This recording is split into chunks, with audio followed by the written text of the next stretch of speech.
एक nuclear bomb आ रहा है। न्यूक्लियर का कुछ लोग बोल रहे हैं कि लीक हो गया है और पाकिस्तान के द्वारा एक प्रेस रिलीज में भी जारी किया गया है जिसमें बताया गया है कि न्यूक्लियर बॉम्ब का लीक हो रहा है। तो उस पर क्या प्रक्रिया, पहले ये हमारे दर्शकों को समझाइए न्यूक्लियर होता क्या है।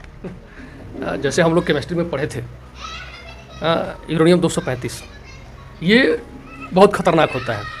इससे हम लोग भारत या पहलगाम हमले में क्या भारत के जो कश्मीरी लोग रहते हैं उनके सहयोग से ये आतंकी हमला हुआ है या नहीं, ये बताइए। नहीं, कुछ लोग वहाँ के जो आके विस्थापित हो गए, आके रह गए हैं, जिनको हम हमारे पूर्व सरकारों द्वारा उसकी व्यवस्था करके उनको नहीं हटाया जा चुका है। जैसे अभी मैंने पिछले कुछ इंटरव्यू में ही बोला था कि कुछ बांग्लादेशी अपने यहाँ भी आके बस गए हैं। अगर हम इसको यहाँ से नहीं हटाते हैं तो कल हमारे लिए ये भी बहुत बड़ी समस्या बनेगी।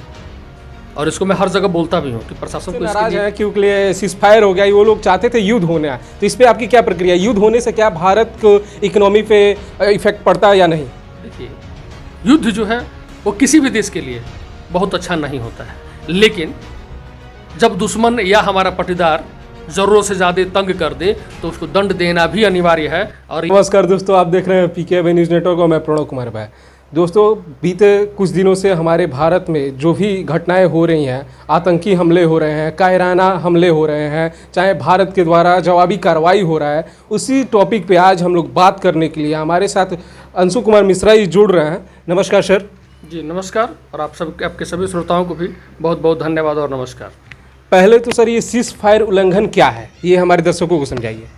देखिए, ये पाकिस्तान के द्वारा मित्रता के हाथ बढ़ा करके पीठ पीछे वार करने की जो सदियों पुरानी परंपरा रही है, उसको निभाने के काम को ही सीज फायर कहते हैं, जो हमारा पटीदार पाकिस्तान करते आ रहा है। और हमको लग रहा है कि इस बार भी 2-3 बार तो कर ही दिया, लेकिन अब बड़े भाई होने के नाते हम लोगों ने भी बहुत सहनशीलता दिखा ली और बहुत सम्मान दे लिए।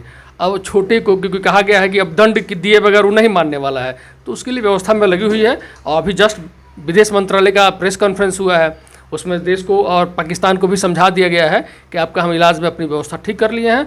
कुछ सेकंड, कुछ घंटे, कुछ दिनों में आपके साथ हम पुनः आप जैसे व्यवस्था में पिछले 2 दिन से झेल रहे थे, आपको उसे यातना, उसे नर्क जीवन देने की हम तैयारी में लग गए हैं।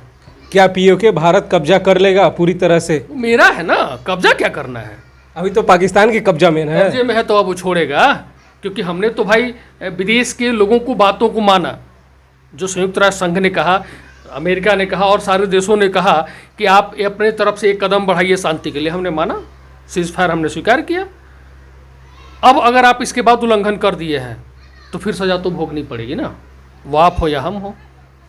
कुछ लोग इस बात से नाराज हैं क्योंकि सीज फायर हो गया। वो लोग चाहते थे युद्ध होना, तो इस पर आपकी क्या प्रक्रिया? युद्ध होने से क्या भारत को इकोनॉमी पे इफेक्ट पड़ता है या नहीं? देखिए, युद्ध जो है वो किसी भी देश के लिए बहुत अच्छा नहीं होता है, लेकिन जब दुश्मन या हमारा पटीदार ज़रूरत से ज़्यादा तंग कर दे तो उसको दंड देना भी अनिवार्य है। और ये हमारे देवी देवताओं का भी कहना है कि अस्त्र शस्त्र इसलिए हाथ में होते हैं कि हम उसका सदुपयोग कर सकें। हम सबल हैं, पाकिस्तान क्या बोले, जनसंख्या में ना हमारे बराबर है, न संपदा में बराबर है, न शस्त्र में बराबर है, न अस्त्र में बराबर है। हम फिर इसीलिए उसको क्षमा कर रहे हैं, एक बार क्षमा दे चुके हैं, अब उसकी अंतिम घड़ी आ गई है।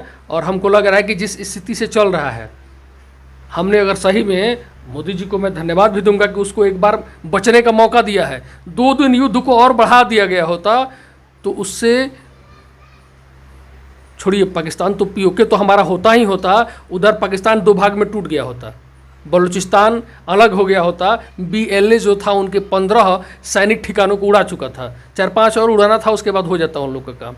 लेकिन भारत, मोदी जी ने कहा कि नहीं भाई, पटीदार है, उसकी ज़्यादा क्षति न हो, इसलिए उसको माफ़ किया गया। लेकिन फिर वो अपना काम दिखा रहा है, तो अब झेलेगा। आप और हम क्या कर लेंगे? पहलगाम हमले में क्या भारत के जो कश्मीरी लोग रहते हैं उनके सहयोग से ये आतंकी हमला हुआ है या नहीं, ये बताइए। नहीं, कुछ लोग वहाँ के जो आके विस्थापित हो गए, आके रह गए हैं, जिनको हम हमारे पूर्व सरकारों द्वारा उसकी व्यवस्था करके उनको नहीं हटाया जा चुका है। जैसे अभी मैंने पिछले कुछ इंटरव्यू में ही बोला था कि कुछ बांग्लादेशी अपने यहाँ भी आके बस गए हैं। अगर हम इसको यहाँ से नहीं हटाते हैं तो कल हमारे लिए ये भी बहुत बड़ी समस्या बनेगी। और इसको मैं हर जगह बोलता भी हूँ कि प्रशासन को इसके लिए प्रॉपर प्लानिंग करके, उसके लिए जांच करके और उसकी व्यवस्था करनी चाहिए। नहीं तो जैसे आज कश्मीर का हाल है वैसे कल बिहार का भी हाल होगा, बंगाल का भी हाल तो अभी आपने जस्ट देखा है किस दंश से बंगाल गुजरा है। एक नाम आ रहा है नेहा सिंह राठौर, जो भोजपुरी की मशहूर गायकर है। उन्होंने एक तीखे सवाल पूछते हुए प्रधानमंत्री जी से अपने गायकर के द्वारा बोला है कि चौकीदार कायर है। इस पे आपकी क्या प्रक्रिया है? देखिए, जनता है, प्रजातंत्र है, ये सबको कुछ बोलने का अधिकार है, यही तो हमारे देश की सुंदरता है। आप अगर जिसकी पक्ष ले रही हैं मैम साहब, आप अगर पाकिस्तान में होती ना और एक शब्द बोल दी होती सेना के विरुद्ध, प्रधानमंत्री छोड़ दीजिए, किसी एक सैनिक के विरुद्ध बोल दी होती, आपका सर कलम होता। आप हिंदू धर्म के बारे में, सनातन धर्म के बारे में आप कुछ भी बोल जाइए, क्योंकि हम सहिष्णु हैं, हमें सम्मान देना आता है, सभी धर्मों को सम्मान देते हैं और बहुत जल्द किसी को सज़ा नहीं देते हैं, लेकिन जब देते हैं ना तो फिर किसी लायक नहीं छोड़ते हैं। तो ठीक है, इनकी भी अपनी है, बोल ले, जिसकी पक्ष ले रही हैं कभी उसके विरुद्ध एक लाइन बोल के देखें इनके 24 घंटे में क्या स्थिति हो जाएंगी। बोलने के लिए आप स्वतंत्र हैं, हम लोग, ठीक है, कोई बात नहीं। एक नेहा सिंह राठौर का वीडियो पोस्ट करते हुए पाकिस्तान के ट्विटर अकाउंट से पोस्ट किया गया था, जिसमें वो बताया गया था कि बिहार चुनाव के वजह से ये बीजेपी ऐसा अपने आप हमला करवा रही है। तो क्या ये बात में कितनी सच्चाई है? वही बोल रहे ना, ये तो उनको सोचना चाहिए था कि आपके एक शब्द को, आपके एक गाने को लेकर के हमारे विदेशी जो हमारे शत्रु हैं उनके आपके बातों को लेकर के हाईलाइट करके भारत पे उंगली उठाया जा रहा है। आपको तो ऐसे समय आने से पहले चुल्लू भर पानी में डूब मरना चाहिए। आप ऐसे हाथ उठा उठा के जो गाती है ना, उसमें जितना चुल्लू में पानी है उतने में भी आप डूब के मरने के लायक नहीं है। आपको तो ऐसे देश में, आपको क्या बोलूँ, केस क्या, समय आएगा और आपको देखिएगा आपके साथ क्या होगा। ये मेरा नहीं, सभी भारतीयों के मन में है। आप सैनिक और देश के प्रधानमंत्री पर उंगली उठाएं, वो भी विदेश या फिर हमारे दुश्मन देश के पक्ष में, ये कतई कोई बर्दाश्त नहीं करेगा, कभी नहीं बर्दाश्त होगा। आप चुनावी रंजिश है, आप चुनाव में जो इच्छा है, आपको अधिकार है बोलने का, बोलिए, लेकिन देश के सैनिक का, देश के संरक्षण का और देश के सम्मान के विरुद्ध आप बोलिएगा तो नहीं बख्शेगा भारत। और आपको क्या लग रहा है कि आपके गाना गाने से, पैसा कमाने से काम चल जाएगा? वो सब पैसा किसी काम नहीं आएगा, आपके इलाज में सारा पैसा लग जाएगा, चिंता मत करिए। ये एक न्यूक्लियर बॉम्ब आ रहा है, न्यूक्लियर का कुछ लोग बोल रहे हैं कि लीक हो गया है, और पाकिस्तान के द्वारा एक प्रेस रिलीज में भी जारी किया गया है जिसमें बताया गया है कि न्यूक्लियर बॉम्ब का लीक हो रहा है। तो उस पर क्या प्रक्रिया, पहले ये हमारे दर्शकों को समझाइए, न्यूक्लियर होता क्या है? जैसे हम लोग केमिस्ट्री में पढ़े थे, यूरेनियम 235, ये बहुत खतरनाक होता है। इससे हम लोग, भारत या कई देशों में, विश्व के कई देशों में इससे ऊर्जा प्राप्त की जाती है। उसके एथोड का प्रहार करके, उसके विकास को रोक करके, उससे उत्सर्जित ऊर्जा का प्रयोग हम लोग इलेक्ट्रिक या फिर कल कारखानों को चलाने के लिए प्रयोग करते हैं। जब उसको पे एनोड का प्रहार नहीं किया जाता है तो वो विस्फोटक हो जाता है, क्योंकि उसकी संख्या कई गुना लगातार बढ़ते चला जाता है। जो मनुष्य नहीं, सभी जीवों को प्राकृतिक आपदा, एक तरह से समझिए कि ऐसी व्यवस्था आ जाएगी कि पलक झपकने से पहले सृष्टि समाप्त हो जाएगी। वो उसका अस्त्र वो केवल बनाया जाता है, उपयोग के लिए वो कभी नहीं है। आपने सुना होगा कि 2 शहरों पे, नागासाकी और हिरोशिमा पे गिरा, आज भी उसका असर है। 100 साल हो गए हैं उस घटना के, और 100 साल बाद भी अगर उस शहर पे, उस राज्य पे, उस देश पे असर दिख रहा है, अंदाज़ा लगाइए वो कितना विनाशक है।